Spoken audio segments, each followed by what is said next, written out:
Before I begin the Shiur, I wanted to inform the Olam, the public, the audience, that a certain milestone has been achieved. The destruction of the Beis Hamikdash happened because of a single sin that transpired. I'm not going to go into the elaboration of this, but we know the sin is the concept of, or the sin of, Lashon Hara, harmful speech. Now, many years ago, actually 1988, it's a long time ago, I gave a shiur describing the pnimius, which means the internal idea or principle of why Lashon Hara, speaking harmful speech, is so devastating. How it destroyed the Beis Hamikdash, why it doesn't bring the Mashiach. And I explained that, and this, of course, is all based on what the Chofetz Chaim says. In any case, I have tried many times to transcribe the shiur and actually print it, because there are people that would like to see it in print and read it. Well, it's finally been accomplished. Feldheim has graciously accepted the opportunity to work on the shiur and to print a transcript of the shiur itself. And they've done really a beautiful job, excellent job.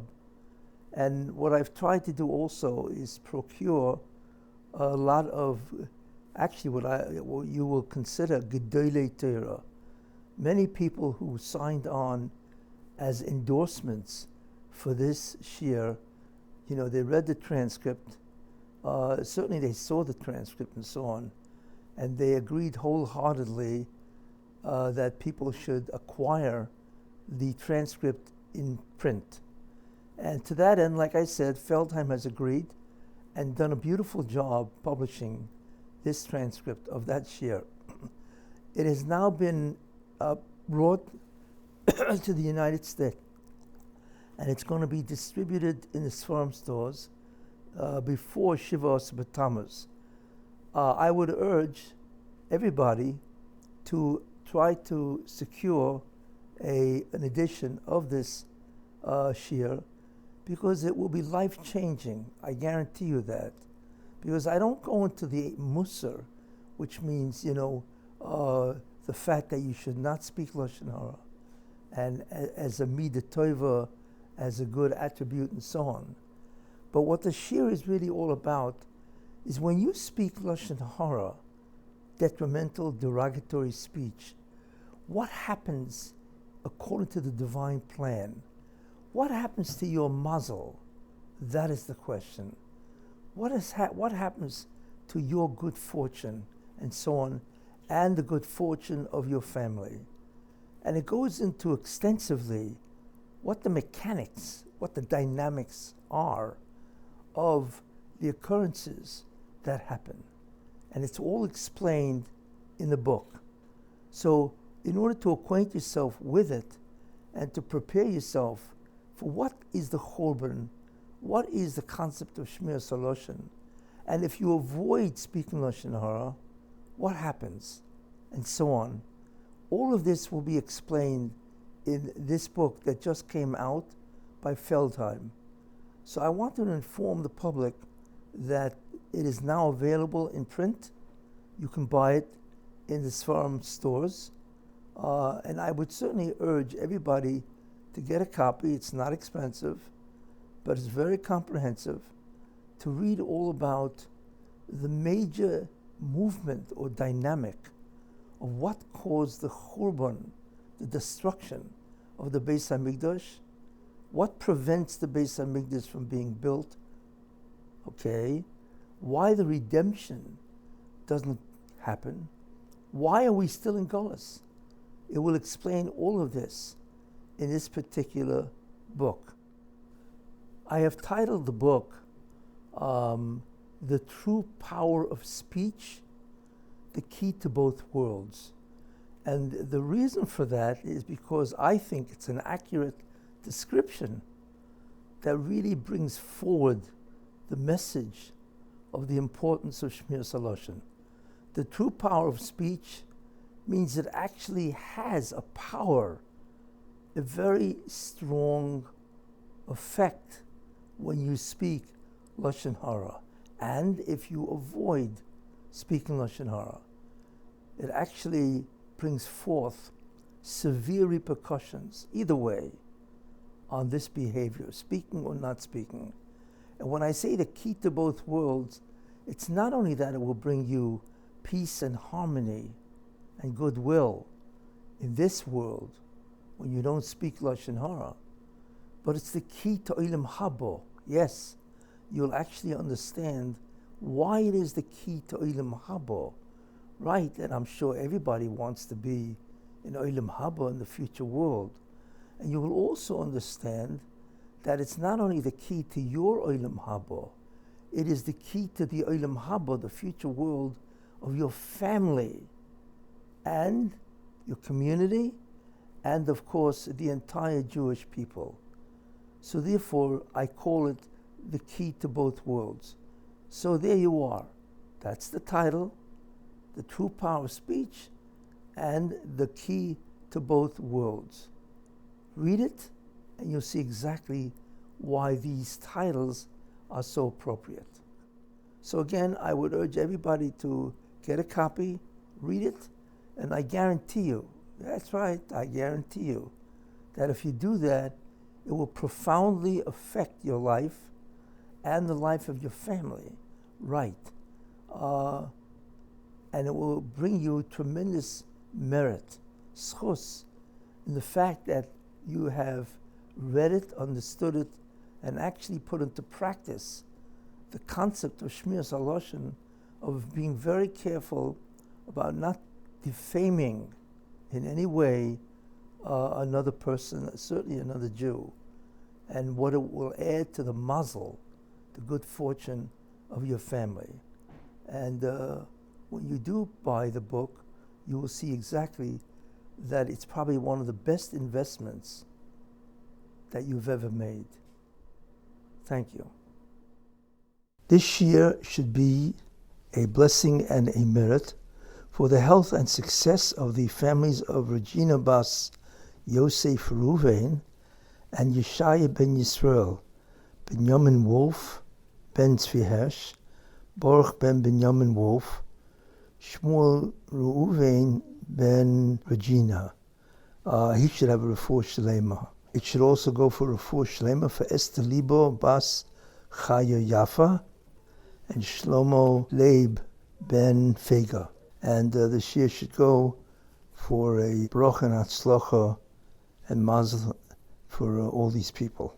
Thank you. In terms of intellectual meditation, again, if one studies Hashkafa in terms of intellectual meditation, if you become immersed in Hashkafa, if you become mentally involved, totally mentally involved in the study of Hashkafa, Jewish philosophy, or in the study of the internal design of creation, then you actually feel as if you live or reside on a different plane or dimension of being, a different plane of reality. You begin to interpret events in this world from the framework and standpoint of a spiritual reality, and not merely from this physical world's perspective. You understand that shifts in world events reflect spiritual changes or necessities. They indicate changes in God's or the Ribono Shel Olam's Hashgacha, or his interaction with the world in bringing creation to its intended state of Shleimus Gili Yuchudoi or Tikkun HaKloli, which is the intended state of creation. If you immerse yourself in Hashkafa, then you begin feeling as if you're part of another world. And you begin to feel as if you're a visitor in this world. Now, you may think that, well, why would anybody want to be in such a state? But the truth is that that is the real state, that is the only state to be in. If one lives in the spiritual worlds, but has to sojourn in this physical world, if he travels to this physical world, that is exactly how a person should feel. Because then his entire attitude about the physical world is different. He understands that he will not put his energies or efforts into acquiring great material wealth or great material security more than necessary. But instead, since his focus is on another reality, he will endeavor, or he'll preoccupy his time and his energies, of which he has very little of, with, of course, the necessities of the spiritual worlds. And as I mentioned before, you can perceive many political events on the basis of what's really happening in the spiritual world. It's almost like somebody gives you different eyeglasses, red eyeglasses, and therefore you see everything red. It's the same idea.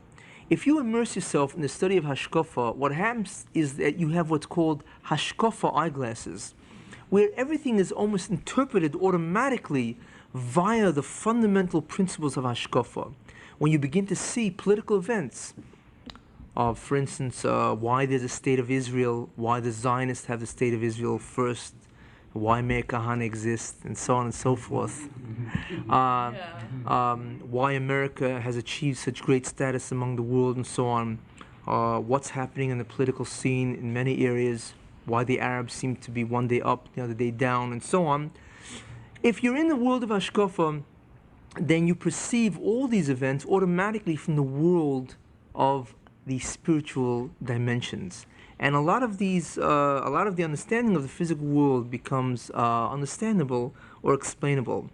You also redirect the energies and efforts, as I said before, of your life toward the direction of achieving the main goal or objective. And that is that the spiritual world is the world that you really wind up in. That is the destination of all souls. They have to go through this world in order to get to that spiritual world. So living or being mentally involved in spiritual worlds aids you or helps you.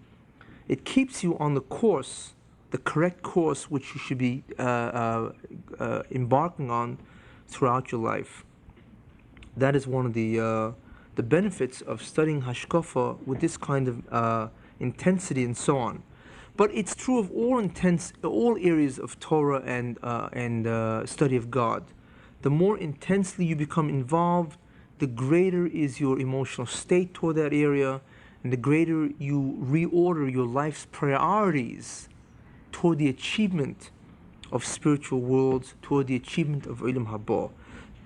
In any case, we see, therefore, that intellectual meditation is a way which is very practical and which we can all use or employ as a device to achieve many of the objectives that the contemplative state and meditative state would normally have achieved. That focused awareness or directed concentration or thinking for prolonged periods of time and for frequent periods of time will actually get us many of the goals and objectives of the regular contemplative and meditative states. Now, before I conclude this area of meditation, the term in Hebrew for meditation is hispoidus. Now, the verb bodod or bodad means to be isolated, to be secluded, or to be alone. Hispoidus really is a term that conveys the concept of self-isolation or self-seclusion. In other words, it reflects or indicates the state of self-isolation. So, the reason why hispoidus is called meditation is meditation itself is when the self is isolated or divorced from all sensory and bodily sensations. In other words, the self is isolated from the external physical world because there's no bodily sensations and no sensory sensations. And also, the self is isolated from all mental activities such as thoughts, images, or feelings. In other words, it's isolated from the internal mental plane or the mental world. Thus, the meditative state is essentially the self's isolation from external and internal experiences. Therefore, hispoidus, which means the state of isolation, also means meditation. So therefore, the Hebrew word for meditation is really hispoidus. I have tried to cover in a comprehensive fashion the area of meditation. And now that we have an understanding of meditation, of what the meditative state, the contemplative state, what reflection and concentration is, what are the three various techniques of achieving the meditative state or contemplative state, and also ideas about the objectives of meditation, also statements about the intellectual meditation, we now can go into the next area, which is Jewish meditation. And in that area, we will begin to discover exactly what does meditation have to do with Judaism, how does Judaism use meditation as a device to achieve the last objective of meditation, which I had mentioned. And that is, of course, the attachment, the contact or communication, the perception of transcendental realms or worlds, and also spiritual entities, and also the ability to control spiritual entities themselves toward one's own desires. We will now focus in on that. Before I get into the concept or the area of Jewish meditation, I just wanted to summarize very succinctly what we had covered previously. And those were some of the ideas of meditation, what that really is.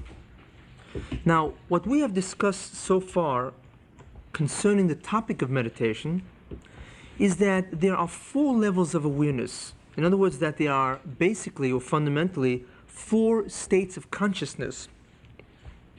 And they were the following. The first one was called reflection, and that is when an individual has awareness of an object, rather lightly. He has awareness of an object, and besides the fact that he's aware of an object, he also has a lot of extraneous mental input, a lot of bodily sensations, sensory sensations, as well as mental activity taking place, thoughts, images, or feelings. This is reflection, or the first level of awareness. It is the lowest level of awareness because besides the fact that you're not really focused in, you also have a lot of distractions that take away from the intensity of the focus of awareness. The second level of awareness, which I had talked about, was what's called concentration. Now, concentration already is higher level of awareness. It is focused awareness of an object, plus also the extraneous mental input. In other words, where the individual makes a mental effort to concentrate on any object or topic or subject or whatever, when he focuses awareness, but at the same time you have a lot of extraneous mental input, the same mental activities, same thoughts, images, or feelings going on, and you also have different sensations, whether it be bodily or sensory, which continue to distract the person. But because the person is focused in on the object, the level of awareness or the state of consciousness is higher.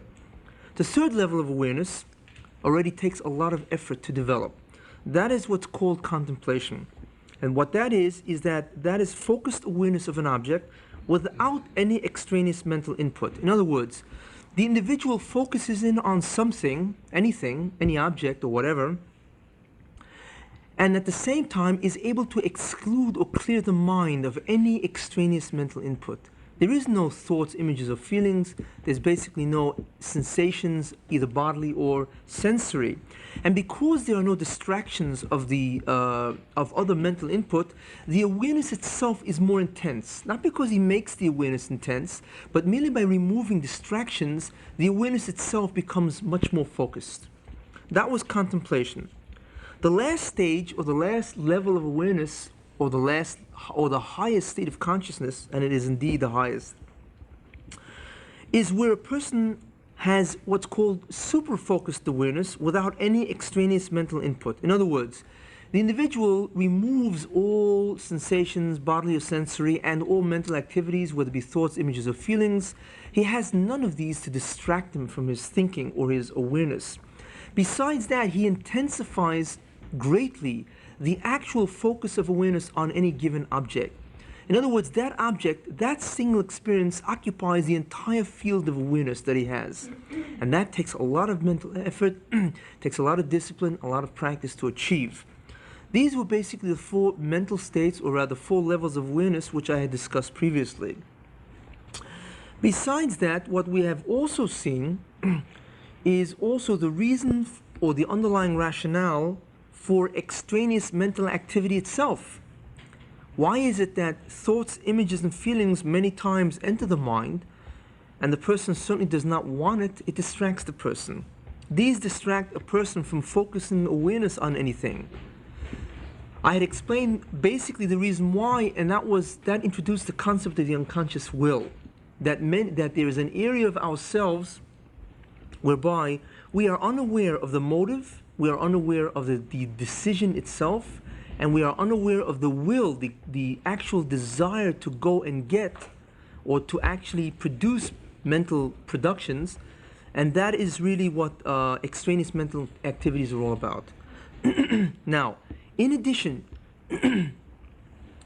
we had also discussed the 3 major techniques employed by people to develop the skill of achieving higher levels of awareness or greater or heightened states of consciousness. Namely,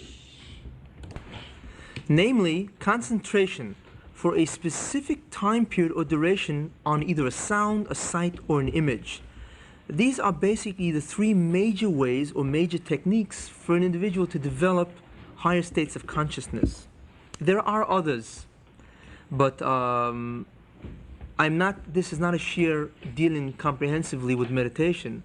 The focus of the shiur really is Jewish meditation, but I am bringing down ideas and concepts of meditation which is important to know for Jewish meditation.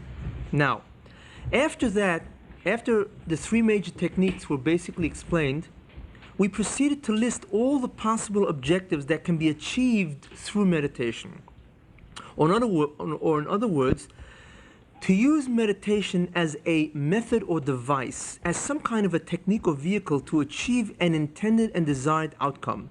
And we had listed 12 of them. In other words, there are 12 possible objectives that one can use the meditative device. And that's really what it is. It's a device to achieve some kind of a goal or objective. And again, that was previously mentioned.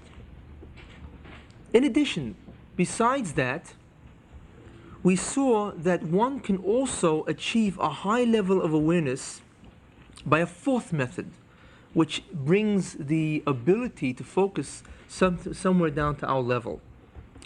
And what that is that by concentrating or focusing awareness and thinking of any material thing or any object or whatever for a prolonged period of time, this was the first requirement, and at very frequent intervals, that was the second requirement. It is possible to achieve a state of consciousness or level of awareness which approaches that of contemplation. In other words, this kind of a state would occupy or involve us in almost total mental involvement concerning that matter or thing. Now, this level of awareness, as I had mentioned, would actually enable us to approach that of contemplation, even though extraneous mental input is still present in the mind. This 4th technique of achieving a heightened state of consciousness was called intellectual meditation. And that is something which is more accessible to most people. Merely by concentrating for prolonged periods of time at frequent intervals itself will enable a person to focus far greater on the object of his focus, even if he's not able to exclude the extraneous mental input, which tend to distract. This was basically the 4th method of achieving a heightened state of consciousness, and this is basically what I had covered previously. We now come to the topic or area called Jewish meditation. What is Jewish meditation? Is there such a thing as Jewish meditation? The answer is that there really is, but it's not what people think it is. I'm going to give you a definition of Jewish meditation. So we'll understand what it is and what it is not. What Jewish meditation is the employment of the meditative method or device to achieve specific spiritual phenomena for that person. That's what it is. It is not, and I underline not, a different kind of meditative technique. It is not a different kind of meditative state. That has been discussed previously. It's the same meditative state, meditative techniques.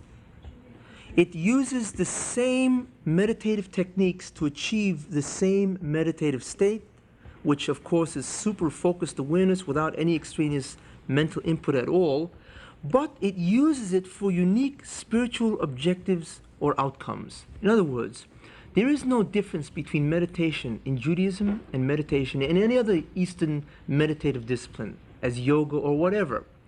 The technique is the same. In other words, the techniques for acquiring the development of that skill of being able to focus awareness is exactly the same. And the meditative state, that state of enhanced or heightened state of awareness, that state where a person focuses in on a single experience exclusively to the total exclusion of anything else, that meditative state is the same for Judaism as it is for any other discipline.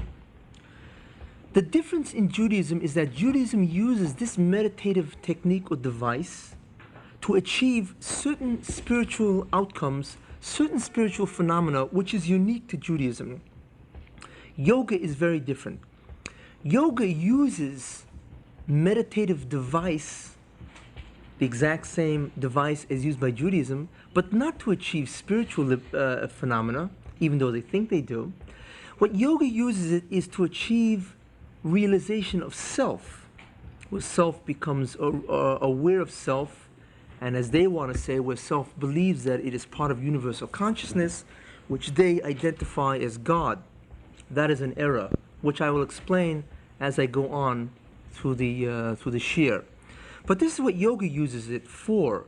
They use the meditative device in order to achieve liberation of self, where self actually comes in contact with self, or as they would say it, self knows self through self.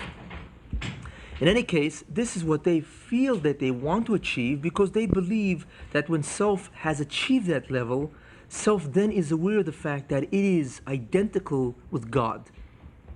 This is what they believe. They call God cosmic consciousness or whatever, but that's really what it is. So therefore, yoga also uses the meditative device to achieve a certain state, and that is a state of realization of who self is. Judaism does not use it at all for that, for many reasons, which I will get into when I talk purely about yoga. And there will be an entire shiur devoted just to yoga itself.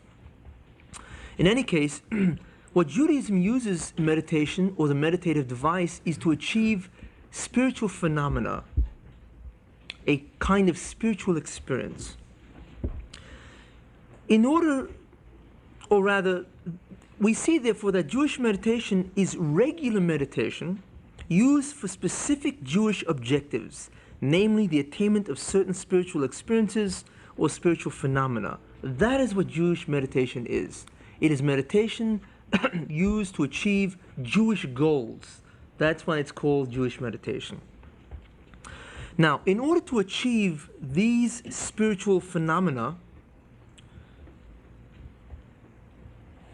the object of awareness in meditation is therefore very different from the object normally used in regular meditation sessions. The object of focus, or the object of directed awareness, or the object of meditation itself, is distinctly Jewish in nature, as we shall see.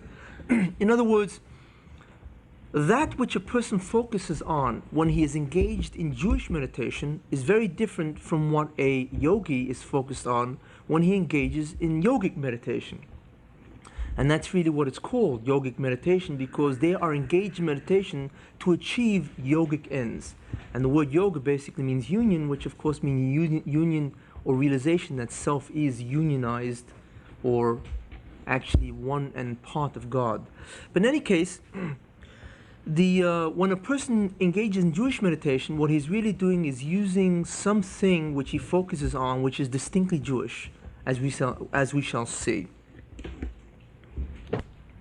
Now, when we talk about Jewish meditation, where does Jewish meditation come out of in Judaism? The truth is that Judaism is really, or rather Jewish meditation, comes out of the discipline or the doctrine of what's called Kabbalah. What is Kabbalah basically? What Kabbalah is, it is the Judaism's understanding of the internal design of creation. In other words, when God gave Moshe Rabbeinu the Torah, he gave three parts. He gave him a written law, Torah Shebiksav. He gave him an oral law, Torah Sheba'al Peh. And he gave them a second division of the oral law, which is the principles by which the universe is governed, especially the mechanism of the universe. In other words, when God wants to interact with the world, what's the mechanistic device that is employed by the Ribono Shel Olam to govern the universe? And that's the way God created the universe, with certain mechanistic devices. Kabbalah is that third section which was given to Moshe on Mount Sinai, and this was communicated or transmitted from generation to generation. Now, part of the ideas of this third division of Torah, which is called Kabbalah, part of this involves what's called practical Kabbalah, and I'm going to now discuss that. Kabbalah, which is the third aspect of Torah, which was given to Moshe Rabbeinu, Moses at Mount Sinai,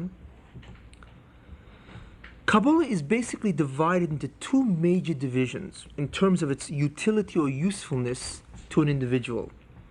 The first area or division of Kabbalah is called theoretical Kabbalah. What is theoretical Kabbalah? And I will offer a definition. Theoretical Kabbalah is the study of the mechanism of creation, its components, the structure of those components, the function of those components, and the progression of those components. In other words, how has this mechanism actually been used throughout the history of creation? This is what theoretical Kabbalah really is. Because of that, you find many different terms, which I'll just mention and certainly not go into. You find terms in theoretical Kabbalah, for instance, as what's called spheros or emanations, partsufim, which is configurations of emanations. You have many different worlds, which we had previously discussed to a certain extent. You have the concepts of Adam Kadmon, which is antecedent or primeval man or whatever. There are many ideas which are in theoretical Kabbalah, and what these things really are is metaphorical language to describe certain ideas, certain mechanisms that determine how creation runs. So in other words, the study of the internal design of creation was given to Moses at Mount Sinai, and this is what's called theoretical Kabbalah. The second major division of Kabbalah is called practical Kabbalah. What is practical Kabbalah? Practical Kabbalah is the utilization or the employment of specific Kabbalistic instruments or Kabbalistic knowledge toward achieving specific practical objectives or outcomes, which may or may not be spiritual, which may or may not be the spiritual enhancement of the individual using those Kabbalistic instrument or Kabbalistic knowledge. In other words, when one uses or utilizes the knowledge of Kabbalah or Kabbalistic instruments, which I will be getting into later, toward some kind of an objective, that is what's called practical Kabbalah. It does not necessarily mean that a person is interested in achieving some kind of spiritual growth or spiritual advancement. Hopefully it does, but it does not have to be that way. Now, the employment of the meditative device with regards to certain Kabbalistic instruments used as the object of awareness during meditation in order to achieve certain spiritual phenomena is called meditative Kabbalah, and is one of the major subdivisions of the overall division of practical Kabbalah. What is meditative Kabbalah? As I said, when you use certain Kabbalistic ideas or instruments, when you use that as the focus of awareness during the act of meditation, in order to achieve certain spiritual phenomena, that is called meditative Kabbalah. In other words, you are using Kabbalah, or the Kabbalistic knowledge, you are meditating on certain aspects of it, you are achieving certain spiritual dimensions, spiritual phenomena, or spiritual experiences, and this is called meditative Kabbalah because you are using Kabbalah via the meditative device. This is one of the forms of practical Kabbalah. That's what meditative Kabbalah is. There are many other forms of practical Kabbalah. In other words, there are many other ways of using the knowledge of Kabbalah or Kabbalistic instruments in order to achieve different objectives or spiritual phenomena, besides the meditative device. But we won't discuss them here or now. What we will dwell on is the area of meditative Kabbalah.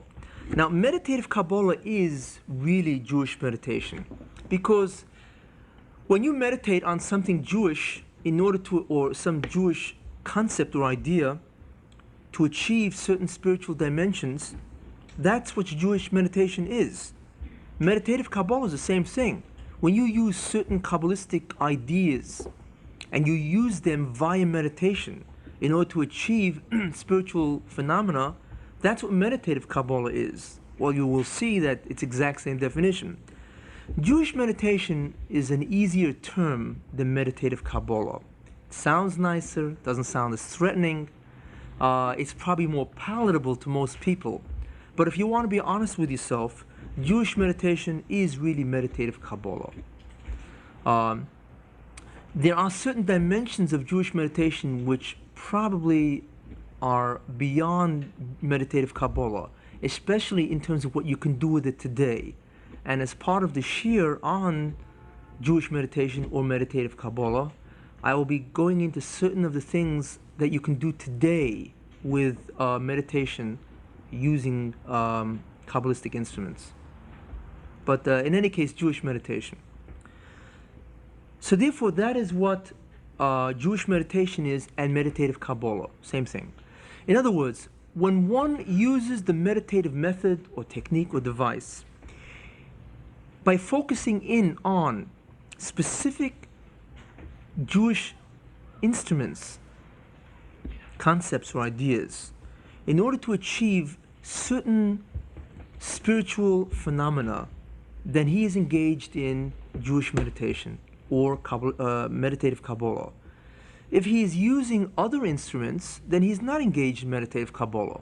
It's that simple. He's merely engaged in meditation. That's basically what Jewish meditation is. Now,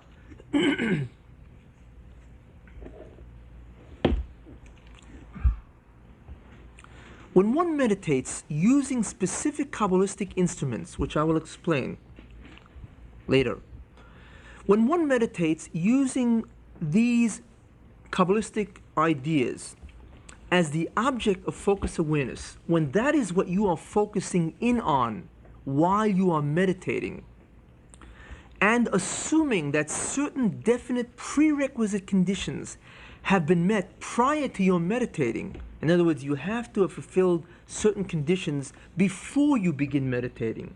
Now, so therefore, if you meditate on Kabbalistic instruments, assuming certain prerequisite conditions have been met, then there are four kinds of spiritual phenomena, four kinds or types of transcendental experiences that can be achieved for the individual meditating, for the meditator.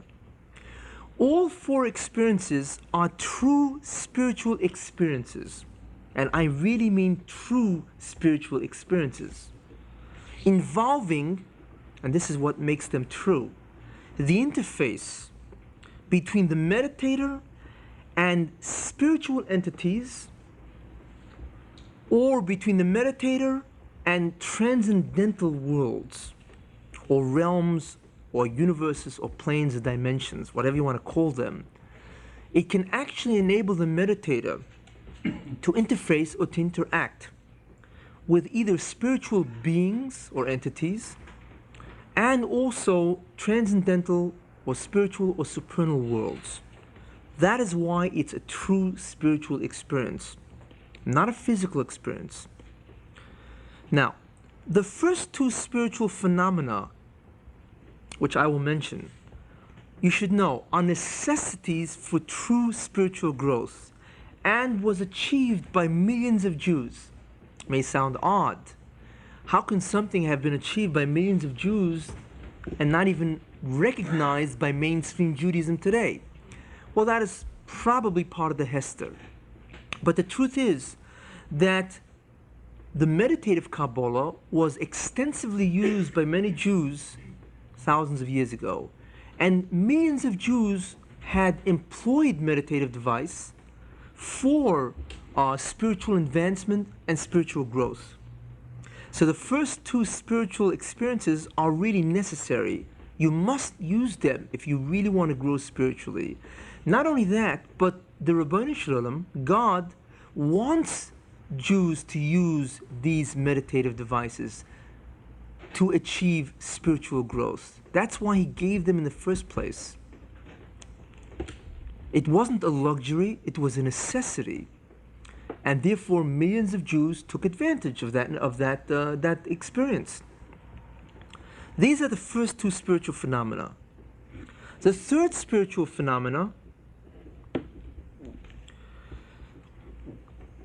which I will mention, and which is an outcome of the meditative device on certain Kabbalistic instruments, this third spiritual experience can be employed only under certain conditions and is engaged in very sparingly. You have to be very cautious and careful.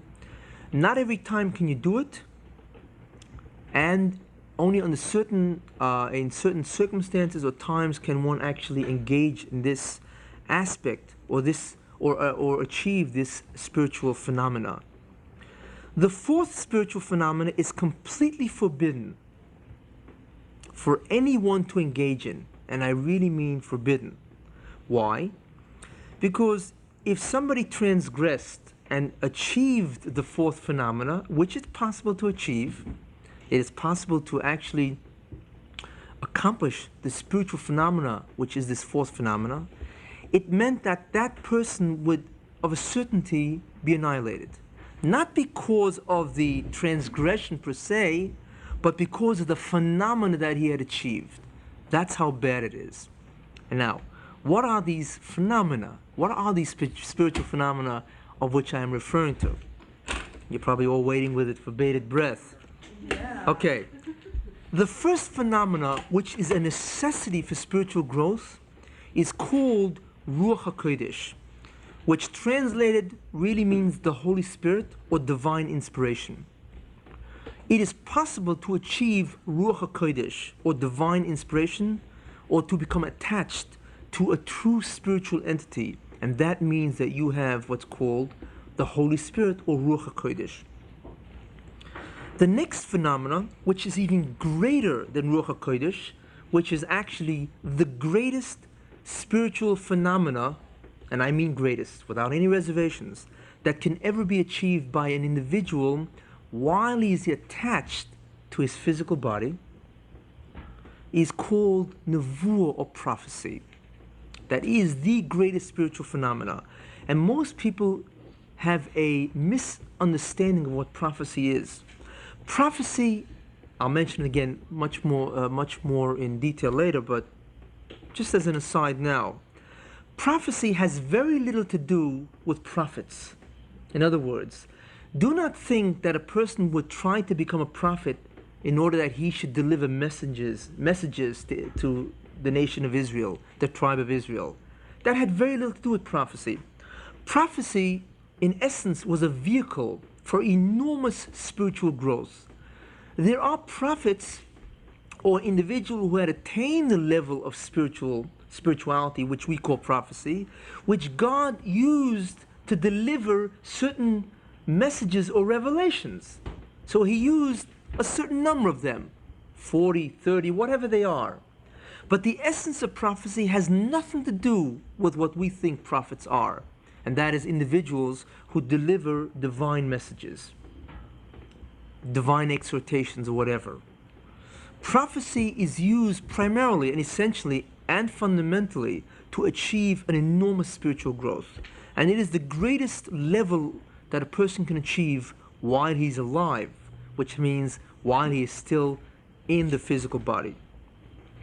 These first two phenomena are necessary for spiritual growth.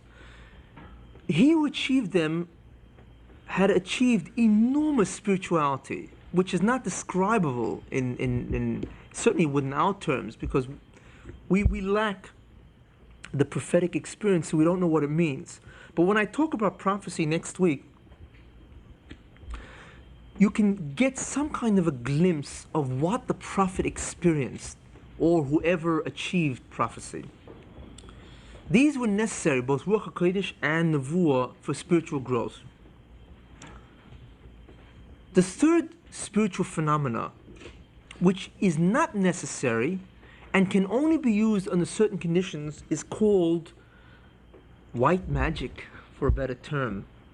It's what I call in Hebrew shinui teva, to alter the natural law, to alter physical law.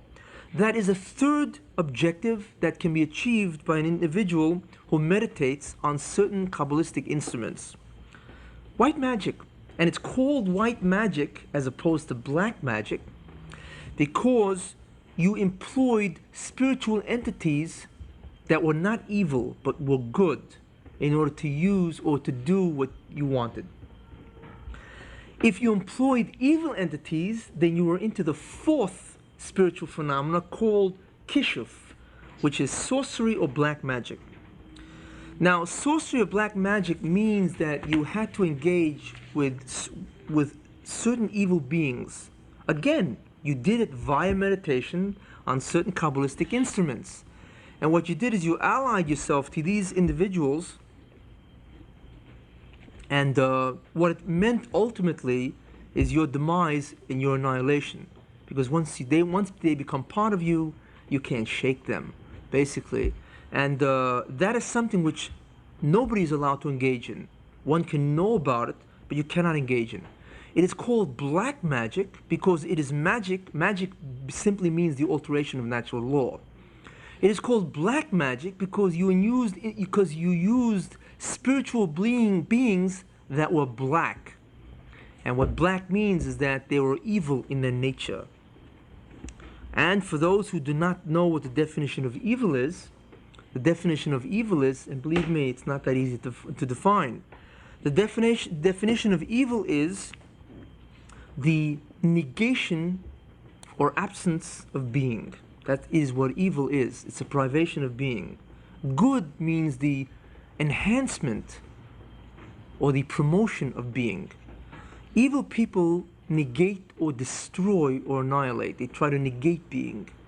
Good people try to enhance, promote being. So spiritual entities that were evil were constantly out to destroy or to detract from being. In any case, these are the four spiritual phenomena that can be achieved by meditation on certain Kabbalistic instruments. This is what Jewish meditation is all about. It is meditation used specifically to realize one of these four objectives. In order to clearly understand the area of meditative Kabbalah or Jewish meditation, we will divide the attainment or the sequence of any given spiritual phenomena into four parts. In other words, there are basically four elements that I want to talk about, and that'll make it much easier to understand. In other words, if you wanted to engage in the attainment of prophecy, then we will talk about four elements. It is the same elements we will talk about if you want to engage in the attainment of Ruach HaKodesh, or divine inspiration. And the same thing goes for white magic and black magic. Shinui Teva or Kishuv. What are these four elements that I'm going to discuss? Well, the first area is called the mechanism or the procedure. What exactly is the procedure or the mechanism that somebody engages in order to achieve these spiritual phenomena or these spiritual outcomes?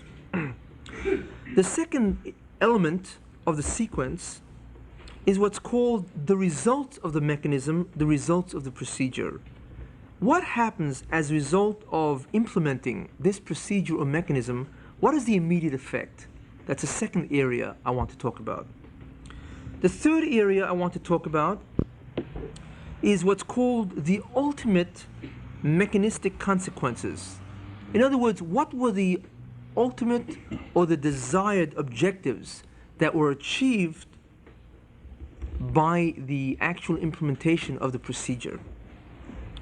And the fourth area or the fourth element that I want to talk about in the sequence, when one is involved in attaining a spiritual phenomena, any one of the four, is what are the conditions that have to be met in order for the objectives to be realized. Now, there are two sets of conditions. There is what's called prerequisite conditions. In other words, conditions that must exist or be met or be fulfilled before you begin meditating, before the procedure is initiated. And the second kind of conditions is what's called procedural conditions, or conditions that must be met or fulfilled during the ongoing mechanism implementation. While you are actually trying out the procedure, you have to observe certain conditions. These are the four areas that I am going to talk about in talking about how does one attain basically one of these four spiritual phenomena. Now, also I want to mention that besides the four spiritual phenomena which one can achieve, there is a fifth phenomena which I will also talk about, and that is what's called prophetic dreams, which is not the same as the four previous spiritual phenomena, because one does not use a meditative device in order to do it. It is something which happens spontaneously, but it is still important to know because it does happen to different people. And one should know how to distinguish between a prophetic dream and a normal dream.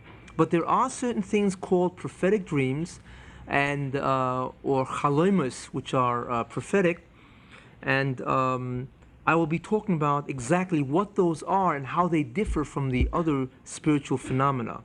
So in all, we'll be talking about 5 phenomena which are spiritual, and that should give you a pretty comprehensive grasp of what can be achieved by Jewish meditation. Now, I just wanted to mention, which I had mentioned just previously, that it is very difficult to achieve the first 2 spiritual phenomena, divine inspiration and prophecy. It is much easier to achieve the last 2, which is alteration of natural law, white magic and also black magic. And in terms of prophetic dreams, it's not a matter of being easy or hard. It either happens or it does not happen. And that's basically what I'm going to be talking about. Now, let us begin our understanding of what Jewish meditation is, or how does one really understand the attainment of these 4 spiritual phenomena. In order to do that, you have to know certain prerequisite information. The self, which is the nefesh elyona, which is the highest soul of man, is bound to the physical world. It's linked to the physical world. How? Via the nefesh tachtoina, or the lower soul, which I had mentioned previously, and that the lower soul is the mind, which is also physical, but the self is bound to the mind. In other words, the self resides in the mind, and the mind itself is connected to the physical body, the guf. In other words, the self, or the nefesh elyona, is bound to the physical world via the nefesh tachtoina, which is the mind, which is the lower soul, which is physical, And this itself is bound or linked or connected to the physical body, the guf. Therefore, it cannot rise above or overcome this physical world, since it is connected and bound to it. It cannot overcome the physical environment in which it finds itself. Why not? By divine decree. The Ribono Shel Olam, God, does not permit it to leave its abode, its physical abode. It cannot overcome either physical law or physical limitations, since it is bound to the physical universe. Therefore, the self perceives only the physical world, and it perceives the physical world only via its 5 senses. There are 2 fundamental physical limitations that are imposed on the self as a result of the fact that the self is bound to the physical universe. The first one is that the self does not perceive its true spiritual nature, nefesh elyoina. It doesn't see who it is. Nobody here knows who they are.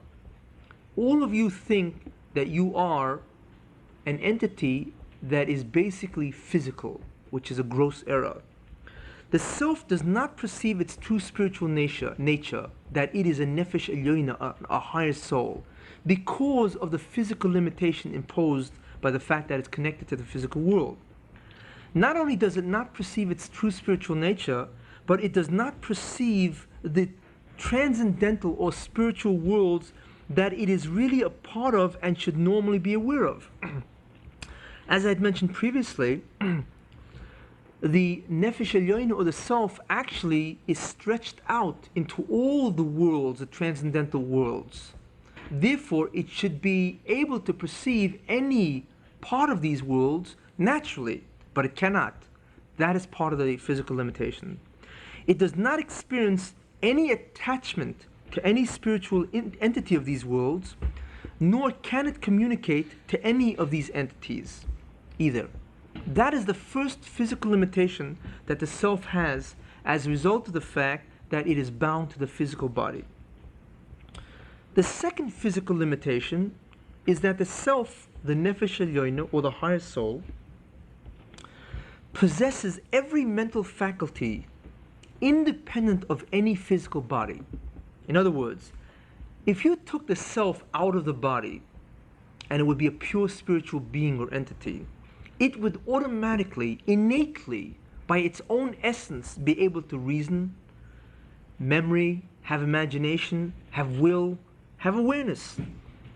Automatically, it does not need a physical body at all. Not only that, but it also innately or independently of any physical body has all of the 5 senses. Certainly the senses where it's able to contact the external world or to be aware of external reality. It doesn't need the physical body. It has these faculties, whether it be mental faculties or sensory faculties, innately and part of its spiritual nature or essence.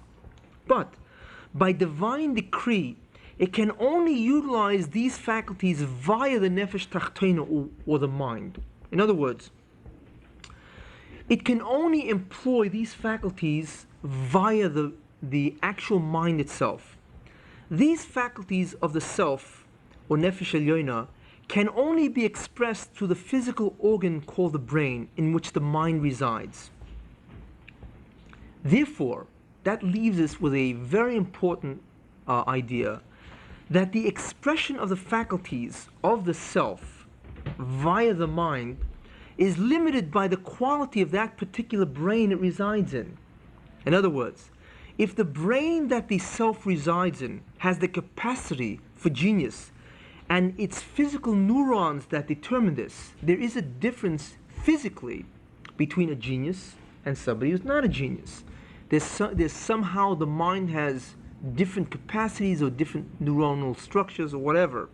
But if the self resides in a brain that has a capacity for genius, then the self can express its own faculty in a superlative fashion, exactly in accordance with the amount that the physical brain allows it. If the brain is damaged or physically deficient, for instance, if a child is born retarded or a person has organic brain syndrome or whatever. And in other words, if the brain is physically deficient in terms of neuron structure, or it's damaged or whatever, then the self can exhibit only a fraction of its normal capacity that it has innately. It must and it can only use the faculty in exact accordance with the physical capacities of the residents of the brain that it resides in. It can't do any more than that. Again, that is by divine decree. In other words, not only is this true by mental faculties, but also by the sensory faculties. If the eyes of an individual are damaged, then the self is blind even though it innately can see independent of the eyes of the brain. If something else is damaged, hearing, then it can't hear. It is locked into the mind, which is locked into the brain, which is locked into the body. There's nothing it can do. It must use the faculties of mind in order to express its own faculties. If the faculties of brain are limited, then self's expression of its own faculties, whether it be mental or sensory, are also limited.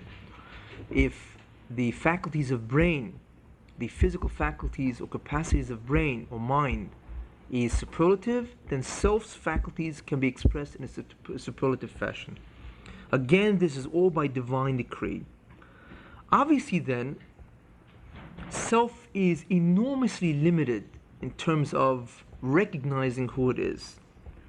Self, therefore, is severely curtailed by the physical world, by the physical body, and by the physical mind that it is connected to. Is man lost? Is the self lost? No, not by any means. What the Rabbi Hashem did, what God did, is that He provided a mechanism whereby self can attain a true spiritual experience, and that includes 4 ideas. 1, that he can perceive spiritual entities and spiritual worlds. 2, that he can become attached to spiritual entities and spiritual worlds.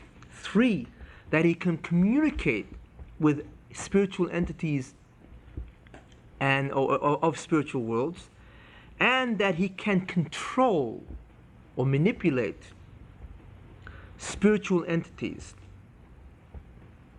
He can attain a true spiritual experience of any of these areas, even while the self is completely bound to the physical world and the body, and also to the physical mind, and thus should normally be limited by the physical and natural law.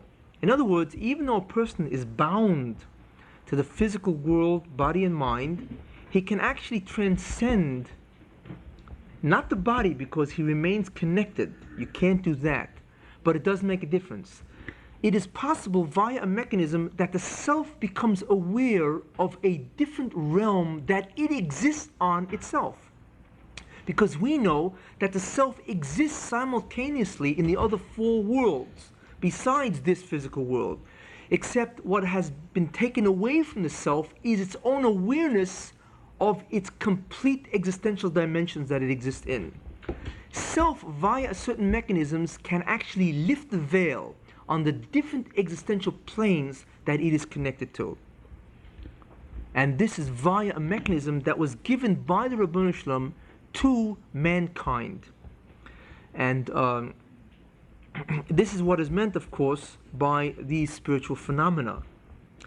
Thus, the physical limitations and laws is not absolute, it's not unchanging, but it is actually able to be suspended by the self if it engages in the correct procedure or the correct mechanism.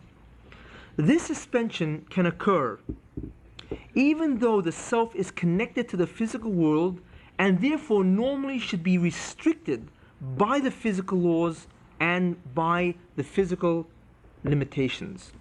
To restate this idea, a mechanism exists whereby self, who is you, sometimes we forget who self is.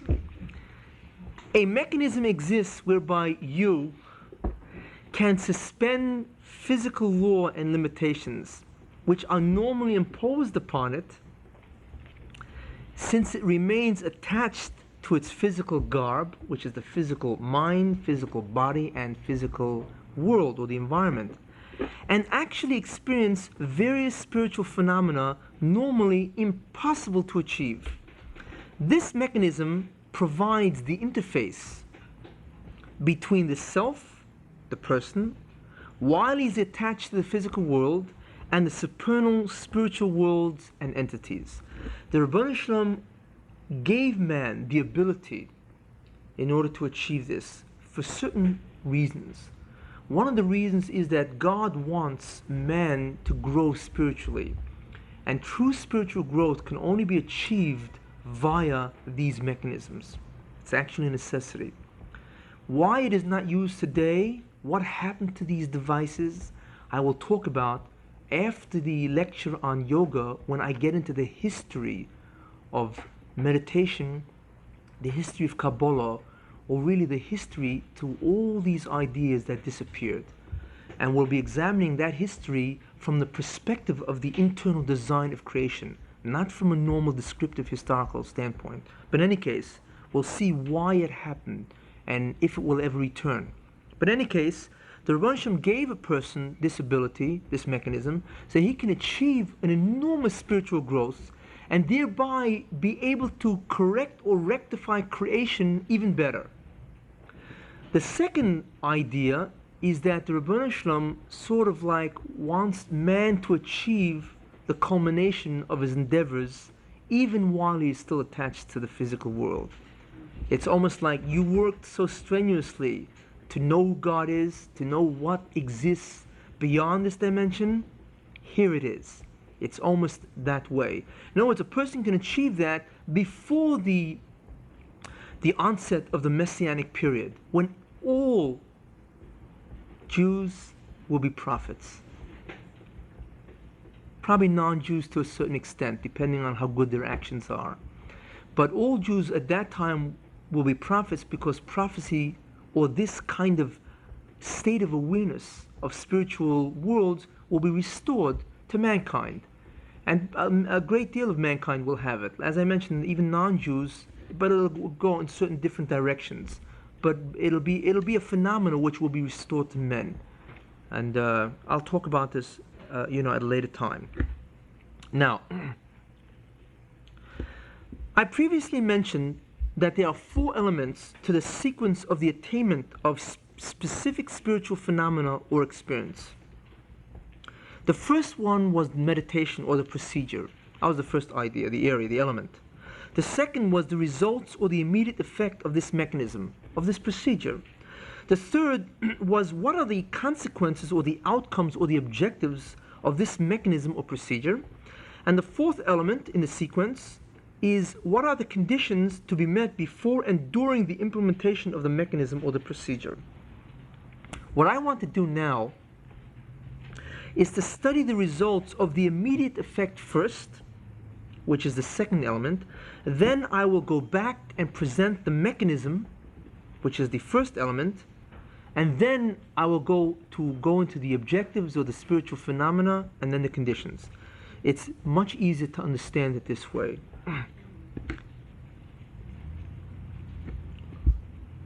Now, I will now introduce certain ideas, very, very fundamental, and they will begin your entrance, really, into the world of Jewish meditation. All creation is the result of the acts of God. And when I say all, I really mean all.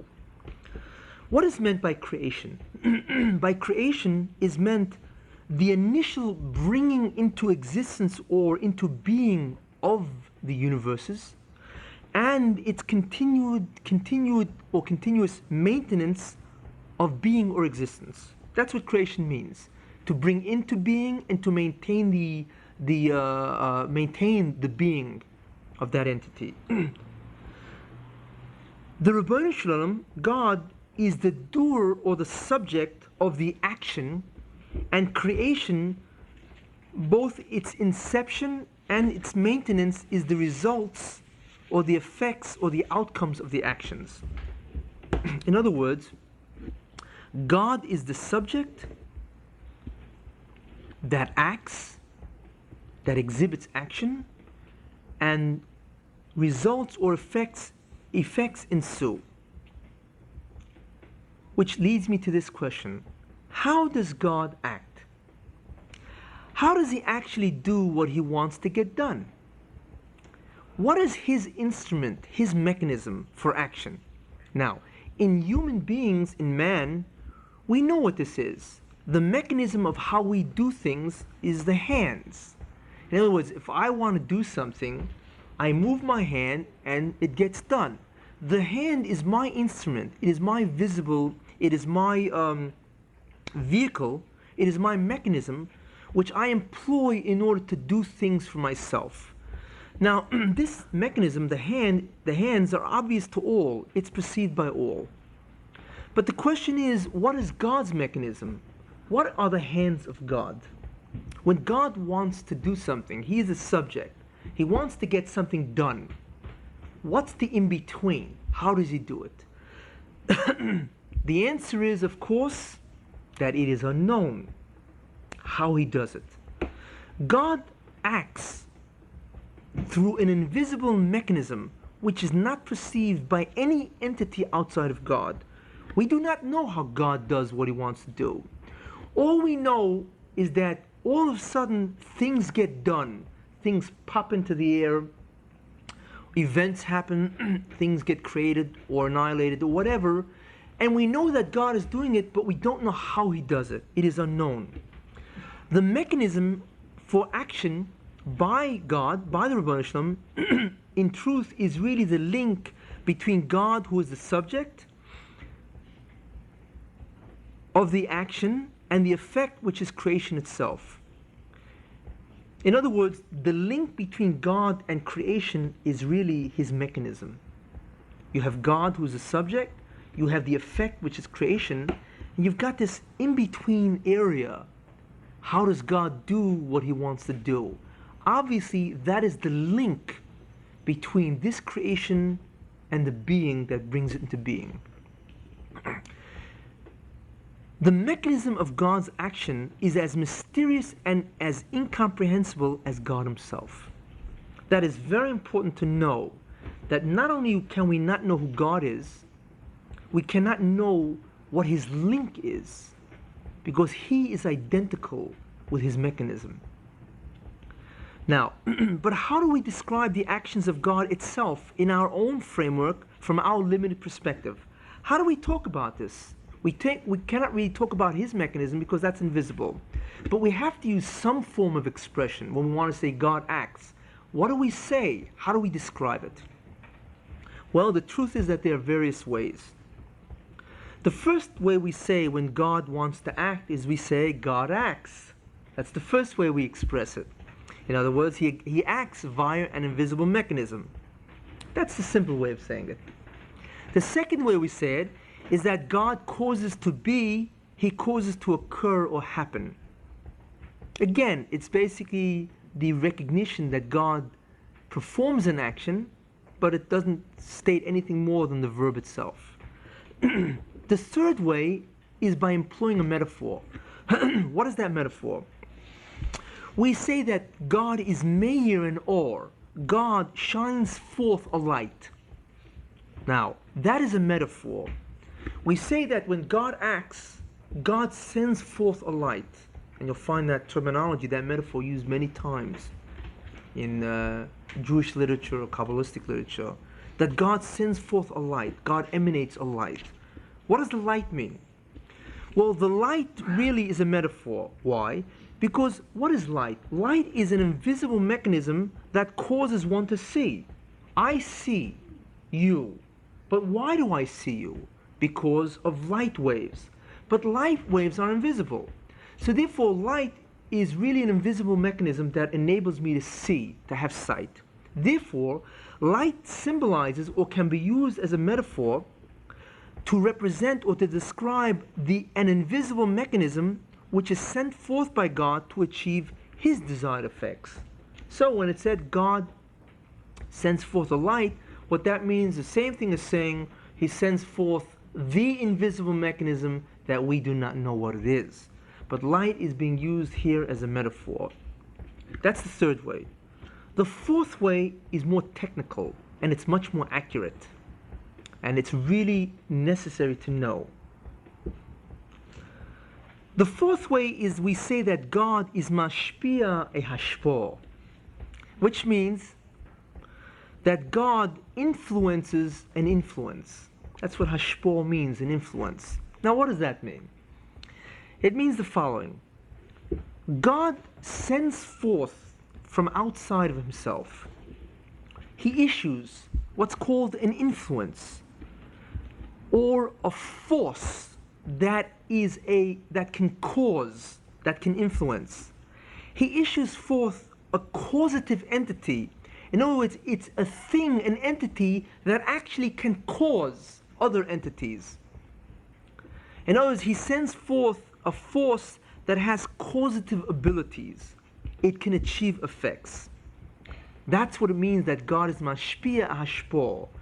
God sends forth an influence, a hashpa, an entity, a force that itself can cause. Now, but the difficulty is that this idea of hashpa, that this causative entity, this influence itself is a nivra, is a created concept. And therefore, if it's created, it obviously itself needs the invisible mechanism of God to create it. So we're back to square one. What is the invisible mechanism that God uses to effect what he wants to do? The truth is that we cannot go beyond the hashpa. God created a causative entity, a real entity that actually can cause in God's stead. But of course God created that itself. But we cannot talk about God nor his real mechanism.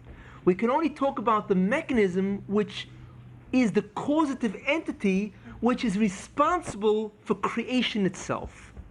Got it? In other words, what created the universe is the hashpa, the creative or causative entity itself. What created the causative entity is God and his invisible mechanism. But we cannot talk about God and his invisible mechanism. We can only talk about a causative entity which is an emanation, or it's an influence from God himself that has causative capacities or abilities. In other words, the causative mechanism of God himself is identical with God, and therefore it is ultimately unknowable and incomprehensible. We can only speak about the nivra, the created entity called either a light, or rather called the hashpa of God, to describe his means of bringing about any effect he desires to be. Therefore, we now can talk about God's hashpos, God's causative entity or entities. These things which God created which can actually give rise to effects after them. But we cannot talk about God or his connection or link to reality. We have no idea of what that means. And just as an aside, I had once mentioned that God does not have existence, right? God is existence, which is a very fundamental difference. God is not included in reality. God is not one of the things that is. God determines what reality is because he is existence per se. In other words, if you saw pure existence without an essence, it would be God. So therefore, in some way, since God is being, is identical with the idea of being itself, then he can obviously make be whatever he wants to be. In other words, he determines what is. He doesn't take orders from anything else. So in some way, existence is able to vary itself, to vibrate itself in some invisible way, and actually give rise to different kinds of existences. That is probably the only way we can grasp that idea. But the immediate way we have to talk about it is the concept of Hashpos, that there is a causative entity that God created, which is the cause of creation. Okay? Once we understand that, we can now really proceed. Now, you may ask, how many Hashpos are there of God? In other words, how many causative agents in that sense, or how many influences did God issue or invoke? And the answer to that is that the total number of variations of creation really equals the total number of Hashpos which were issued or performed or implemented by God. The total amount of created entities equals the amount of Hashpos which was issued by the Rabbi Shalom. Now, there are two kinds of Hashpos or acts of God. There are two general types or divisions of causative entities or forces issued by God, by the Rabbi Shalom, that can be distinguished based upon the effects that they do.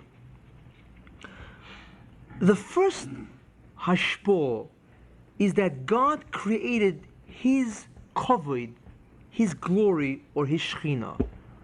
In other words, God created a manifestation or representation of Himself that is perceived by His creations. God cannot be perceived by His creations in any way. So what the Rebbe Shem did is he created the Shekhinah, which is the Hebrew term for the divine presence. And the Hebrew word Shekhinah really means, Shechein means to dwell or to reside among. The Shekhinah is the presence of God that can dwell among man, that can be perceived by man.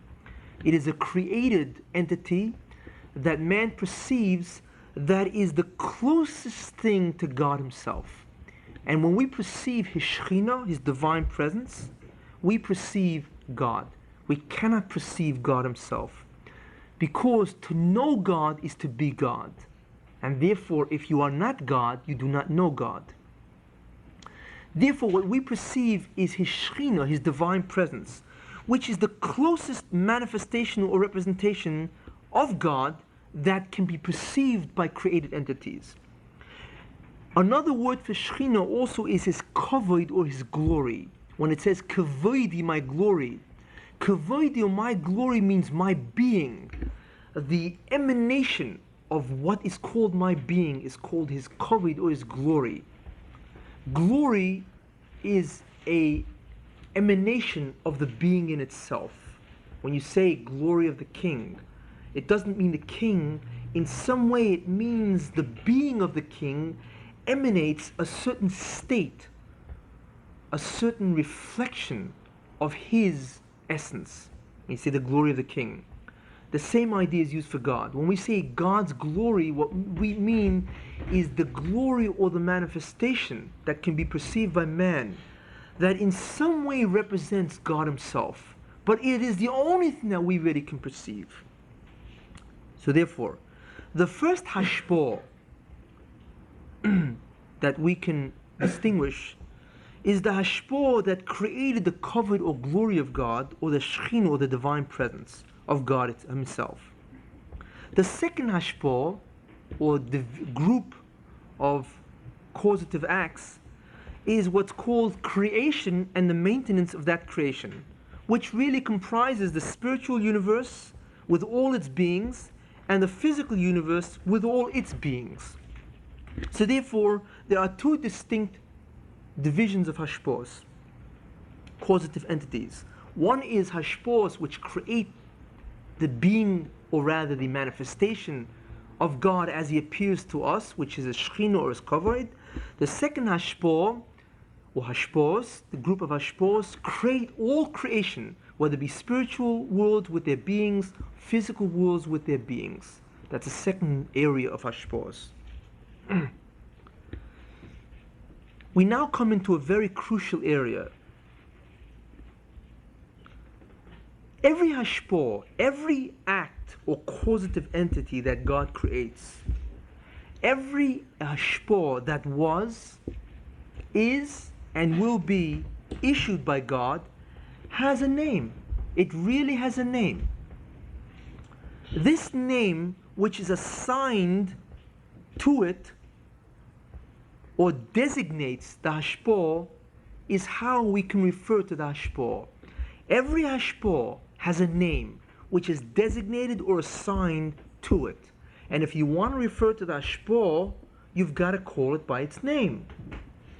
Now, the name is not really the name for that particular Hashpa, but really it's a name, it's a Shem. Shem is the Hebrew word for name. It is really the Shem or the name of God as regards to his performance or issuance of that particular Hashpa. That's what the name really is. When you say a name, for instance, when you say the name Erech HaPayim, that God is long-suffering, which means God is patient, what that means is that long-suffering refers to God insofar as the fact that he issues a causative entity that enables the phenomena of long-suffering to exist, and that is how we perceive it. See the way it goes? God is not long-suffering, essentially. God creates a Hashpa, an entity that gives rise to long-suffering acts or patient acts. So we, on this end of it, say God is long-suffering. That is the way it works. The name is not the name of the particular Hashpa, but it is a name of God as regards his performance of the issuance of that particular Hashpa. Therefore, it's obvious that God has a different name for every Hashpa that he issues, whether it be past, present, or future. It comes out, therefore, that the total names of God then equals every type of Hashpa issued by God, which also equals the total number of creations made. It's an exact equality. The total names of God equals the total names of Hashpas, which equals the total amount of created entities. Whether the created entity be an object, whether it be an abstract concept, whether it be an event, a possibility, all these different things are really created entities. One is equal to the other. God has the same amount of names as the amount of created entities, as the amount of Hashpas, which he did, is, or will do. That's how many names God has. Now, the 72-letter name of God, we now can understand what it means, refers to God as he is mashpia, the Shechina itself. You see, in other words, when God sends a causative entity that creates his divine presence, the name for that is a 72-letter name of God. That is the name of God as he is mashpia, the Shechina, or the divine presence. In other words, as regards to the idea that he is creating his own divine presence, which will be perceived by man, the name for that, or the name for him, when he's doing that act, is a 72-letter name of God. Now, it thus designates, or the 72-letter name of God designates the kovod, or the glory of God, or the Shechina itself, the divine presence. It is therefore, since it refers to God's creating his own divine presence, it is the holiest and most powerful name of all. Now, holiest we can understand, but what does it mean by the most powerful? That we'll see. But that's what it is. This 72-letter name of God was uttered by the Kohen Gadol, by the high priest, on Yom Kippur, on the Day of Atonement, during the Avodah service, during the actual service in the temple, during the Avodah service of that day in the Beis HaMikdash, in the temple. Now, I'll give an example. The Shem, the name of Rachum, when we say Rachum, what are we referring to? The name of Rachum, or the Shem of Rachum, which means, which I'll say in a minute what it means, designates or refers to God as he sends forth a Hashpa that causes effects to occur, which we call, upon seeing these effects, we call it mercy and compassion. See? So when we say Rachum, when we refer to God as being compassionate or mercy, what we are really saying is it refers to God as He sends forth a Hashpa, which causes an effect of mercy to take place among men. So therefore, we perceive this as mercy or compassion. The name Elokim is the name of God when He issues a Hashpa that causes din or justice to occur among men. And the definition of justice is what's called reciprocity of actions. Good for good, evil for evil. That is what justice means. What you do, that's what you get back. It's an exact reciprocity of action. That's what justice means. If you do good, then justice demands that you be paid good. If you do bad, then justice demands that you be paid back in a detractive sense. But in any case, the name Elokim, the Shem of Elokim that we call God, Elokim, it means God as He is sending His Hashpa that will create the effect of justice or din. Now, at this point, we can ask a question. Why does the Ribono Shel Olam want a different name for every action performed? Why does He want a different name for every different Hashpa used? Why does He want so many names? Basically, there are three reasons. The first reason is that by the fact that God has a name for every act that He does, this heightens the awareness of God in terms of our understanding or our knowledge of the almost infinite variety of actions performed by Him, revealing Him to be the cause of everything, literally everything that goes on in creation. In other words, the fact that God is called a name by every single thing He does gives us the sense of awareness that God does so many things. So we immediately feel that God is literally the cause of everything that goes on in creation by the fact He's got a name for everything He does. So we get the sense that God does such an enormous amount of things. Therefore, we begin to perceive the real truth that God is the absolute master of all existence, the only one who directs or controls being or existence. Therefore, He has a name to heighten our awareness of how intricately He is involved in creation, and that He is the only one who is involved in creation. And that creation is a product of an infinite, almost infinite variety of the acts of God. And that we know this by the fact that, or we have heightened awareness of this by the fact that God has so many names, or a name for every single hashpa, every single act, every single causative entity which He brings into being. That's the first idea, first reason. The second reason is that it enables us to single out a specific hashpa or act which we wish the Ribono Shel Olam to invoke or issue for our sake or to be used in our service. By calling upon God with this name, or by requesting through prayer for such a favor or kindness. That's the second reason why God has a name for everything He does.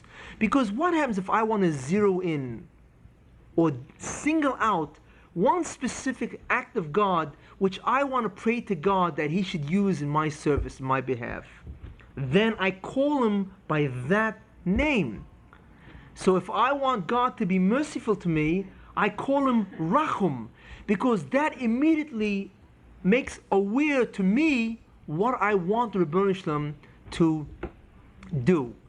So in other words, the second reason why God divides His names among all the hashpos of creation is that if I want to single out or focus in on a specific attribute or act of God that I want Him to employ in my service, I will pray to God, I will call upon Him in that name.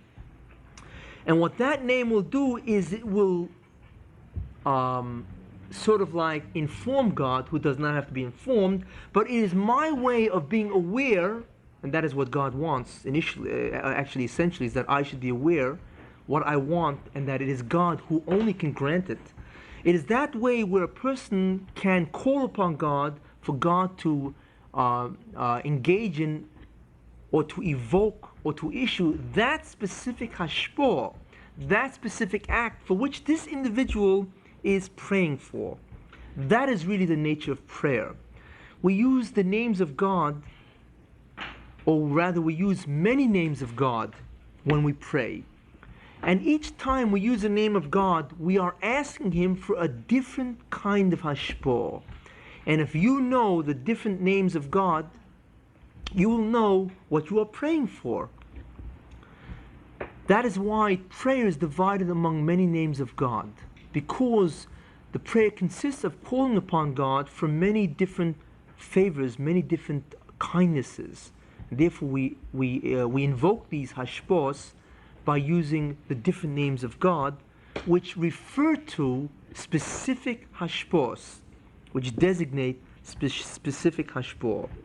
What is important to remember is that when you pray and you use the different name of God's, different names of God to invoke the different hashpas, then the compliance of the Ribono Shel Olam to our request is dependent on His will, not on our action. In other words, if God will answer us will depend on our merits, on our sincerity, on our desire for repentance, on our concentration, and so on. And based on these things, God decides if He wants to answer us or not. But it is still up to Him. Prayer is not an absolute mechanism. It is a very strong mechanism, but it is not absolute that it must achieve its intended purpose. And since I tell you this, I will tell you how prayer can be an absolute mechanism. Before I get into the third reason why God wants different names for different hashpos, and that is the absolute mechanism. There is a Gemara that says that there is a agreement between God and the Jewish people that if you pray using this formula, God cannot return your prayer unanswered. Now, what that means is not that He will fulfill everything you ask, but you must come back fulfilled in some way. Some aspect of your prayer must be fulfilled. And that is an absolute mechanism. That means if you invoke a certain kind of name of God, then the prayer must return answered. Or rather, the prayer cannot return unanswered. What is that mechanism? If you pray to God and you say that I ask you or I request of you based on the 13 attributes of goodness or mercy which you possess, in other words, I pray to you based on the Yud Gimel Midos, the 13 attributes of kindness which you possess, to fulfill the following request, that is the formula. Then you should know that your tefillah cannot return unanswered. Okay, so that is one way of using prayer as an absolute mechanism to fulfill whatever you want to fulfill. Now,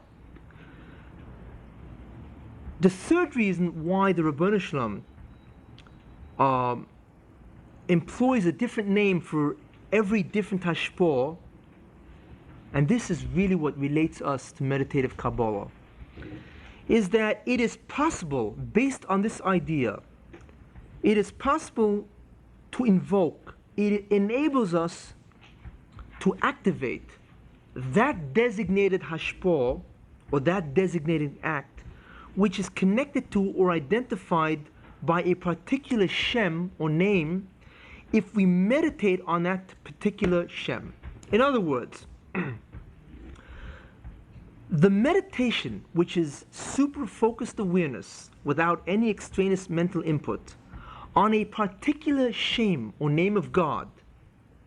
In other words, if you meditate using this shem as the object or focus of awareness, Now this is the procedure or the mechanism. If you do that, then this enables us to invoke or to activate or to have issued by God Himself the specific Hashpa which is represented by that name, and this invoked Hashpa is used in the service or the direction of the meditator himself. In other words, according to his wishes.